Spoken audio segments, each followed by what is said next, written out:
Hello everyone, Ryan Sinkleris here again, here for day 3 of Autism Awareness Day on a Friday. Today we're going to start with the flag salute. Please stand for the flag salute. I'm in the announcements every morning, most of the day. Yes. I pledge allegiance to the flag of the United States of America and to the republic for which it stands, one nation, under God, indivisible, with liberty and justice for all. Very good. Okay, let's have a seat. That's the only thing we do every morning. Most of the time. Most of the time in the morning announcements. Part of our routine. So we wanted to do something today that was more back to the routine that we do. I want to clarify something that I said yesterday to make sure that it's understood. I said that the coronavirus has given us an opportunity to find out a little bit more and not rely so much on the professionals. What it meant was that information that we collect at home is crucial when we go meet with the professionals to give them a more detailed understanding of what's going on at home. Because when we meet with the professionals, it's in a very unique environment.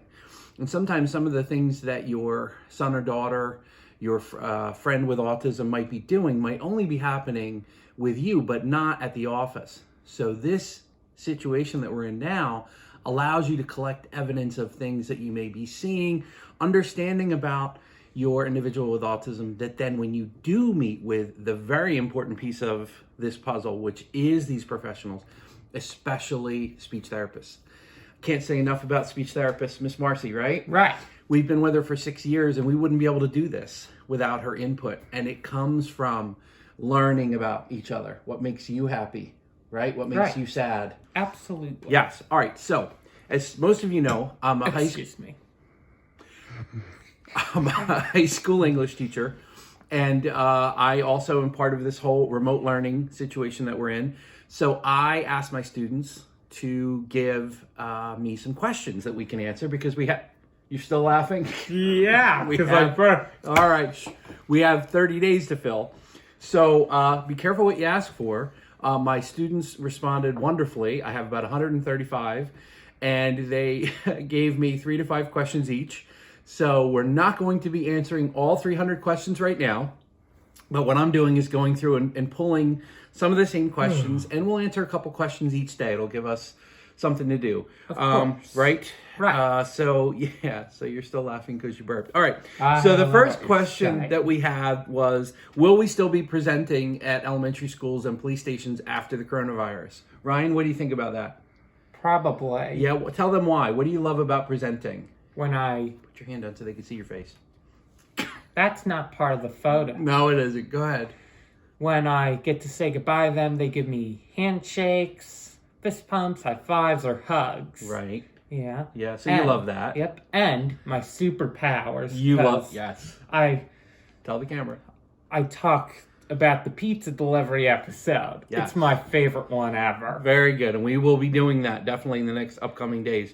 One of the superpowers we're going to do Sunday, though, because it's the 25th anniversary of Tommy Boy, is Sunday's episode will be Ryan doing his favorite part of the movie Tommy Boy with Chris Farley. But we're not going to do it now. We're going to do it Sunday. Okay? It's when they're at a sales I said not now. You're being like the bull from Zootopia. That's right, I am. Okay. So the next question is, are certain groups predisposed to autism more so than others? Ethnically, no. Race, no. But sex-wise, yes. Boys are 4 times more likely to get autism than girls. It's a very good question. Next question is, how is Ryan different from other people who have autism? Well, everybody who has autism is different. If you met one person with autism, you've met one person with autism. So then you have to wonder, well, how can then it be like a common thing? If everybody's different, how can it all fall under autism? Well, that is where we get to the next question, which is, what is the autism spectrum, and are there different levels? Yes, the autism spectrum is a classification of all the different types of autism that people experience. Now, most people, when you think of a spectrum, like a light spectrum, you think of a line. With the autism spectrum, don't think of it that way. Think of it like a big soundboard, maybe in a record studio or in a radio, where you have all these different, each one's like a different colored row, and then each row has all these different levels that you can adjust. That's the autism spectrum. Those colored rows, everybody deals with. One might be a sensory issue, one might be a social issue, one might be a food texture issue, but some people it's more amplified and other people it's not. And that's the best way to think about the autism spectrum. So yes, everybody with autism is different. They have different levels of that soundboard, but they all have the same common areas that are impacted or affected. Right, Ryan? Right, Dad. Very good. And then the last question that we're going to do today is about how does Ryan process the senses? Well, everybody with autism has something called sensory processing disorder. That's right. And what it has to do with is how Ryan and people with autism's brains process the 5 different senses. So the sense that Ryan's going to tell you a little bit about today is how Ryan's mind processes sound differently than mine and other people's. I don't know what's with him today. Okay, would you like to tell them your sound thing? Certainly. Did you hear what I was doing? You were doing Ferdinand from Thomas and Friends. Okay, so ask them all to. What was it? Oh. Put your hands out and do this. Do you hear them? Wait, but say don't snap. But don't snap them. All right, so wait for all of them to do it. Can you do it? Okay. They're doing it. Okay, do you hear them? Maybe a little tiny bit. Yeah. Now put them here. Do you hear them now? Okay. I hear this, like this. We do this every time at presentations for police officers. Yes. One of our friends who shared a picture of them wearing blue, a friend from Philadelphia, shared that they call that their spidey sense. We call it the superpower, that ability to hear things that other people might not hear, because Ryan hears this like this. So it's great with quiet sounds. He can hear things that other people might not be able to hear. However, now imagine a school bell or a fire alarm, right? Or the bus on the bus when everybody starts yelling and screaming.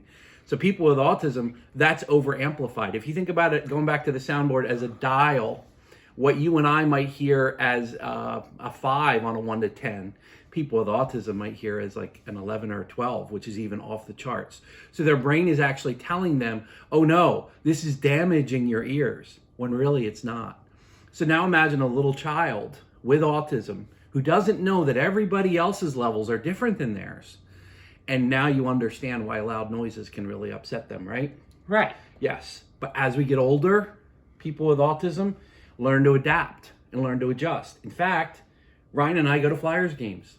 We're big Flyers fans. And what's your favorite part of the Flyers game? When they score. Yes. He does bring earplugs, but he loves it. Why do you love it when they score?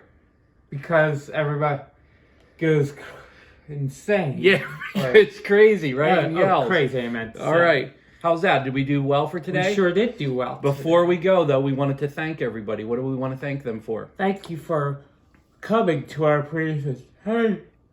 No, that's not it. Well, we wanted to thank them. What did we spend so much of yesterday doing? Looking at them wearing blue. Yes, thank you so much for the blue pictures. Why are your hands over your face? I want everybody to see your face. For wearing the blue yesterday. It was amazing. We were overwhelmed again. So thank you so much. We hope you enjoyed. How come we were overwhelmed? No, that's a good overwhelmed. Okay. Like a wow overwhelmed. Yeah. See how Ryan thinks and things literally. Overwhelmed to him might be upsetting, but really overwhelmed can be good too. Of course. Overwhelmed with joy. Yeah. Right? All right, so thank you. And you want to say see you tomorrow? See you tomorrow. Okay, take care. Other days. Or maybe. Other days maybe. It's not every day we do this. It doesn't have to be every day.